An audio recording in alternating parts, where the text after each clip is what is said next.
So, the whole point of all these fancy assumptions is so that I can make a nice graphical representation of what's going on in TCP. So, what does this look like?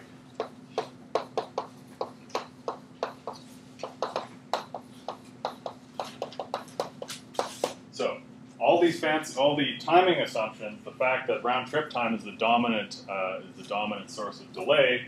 Once again, that lets me quantize time in terms of round trip time.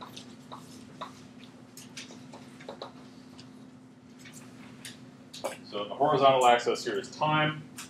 The vertical axis is segments. So the little horizontal line here, that is K, the capacity of the wireless link. That's downstream of my router. And what I can do here is I can draw a little bar graph illustrating the number of packets sent per, or the number of segments sent per round trip time. So if this goes above the dotted line,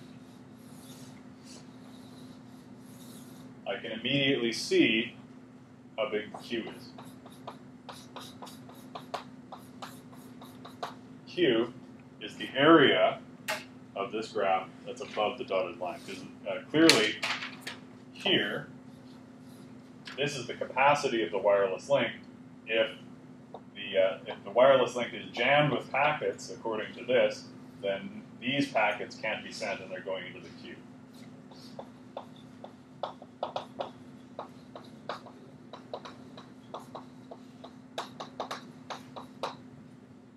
On this side, all the segments that we're sending are clearly getting through because we're below the capacity of the wireless link. So this area gives us the size of the queue.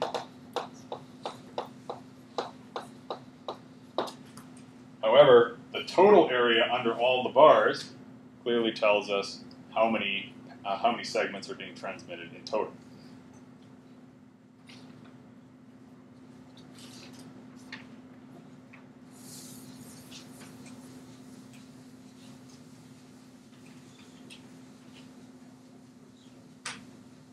When you say Q, you mean buffer? The buffer, yeah, same idea. So the area above the dotted line, this is figure 2 in your notes. This here, the area above the dotted line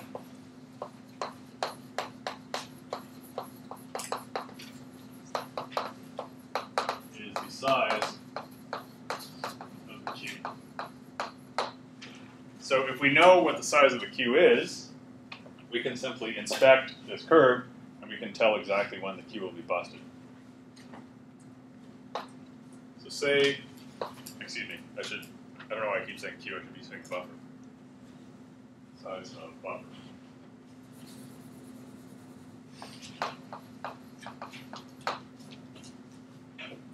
So say the buffer size is n. Then if the area above the dotted line is greater than n, what does that mean? It means packets must have been dropped because they exceed the size of the buffer. So are we assuming that it's going to start sending one segment and then 2, then 4, then 8? Or? Yes. So we're assuming that all the usual TCP rules are followed, subject to all of the simplifying assumptions that I've made. So yeah, when we're in slow start, we start with 1, 2, 4, 8, and so on. And then when it loses it, it comes to 2.5. That's right. Okay. One last assumption for convenience. This isn't really an assumption, but it's a restriction. What I'm going to say is I'm going to carefully choose my value of n so that when I'm in slow start, all of the packets in the buffer can get through. So in other words, if I go back into slow start, the buffer can drain. So I don't have to worry about packets. If I lose a packet and I have to go back into slow start, I don't have to worry about the buffer being clogged up with old packets. Choose N so that buffer drains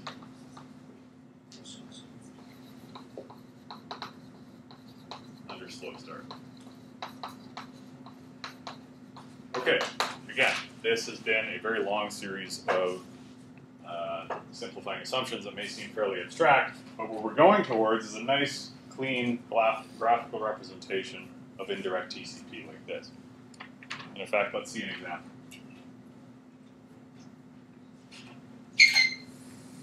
Oh, does anybody need any of this?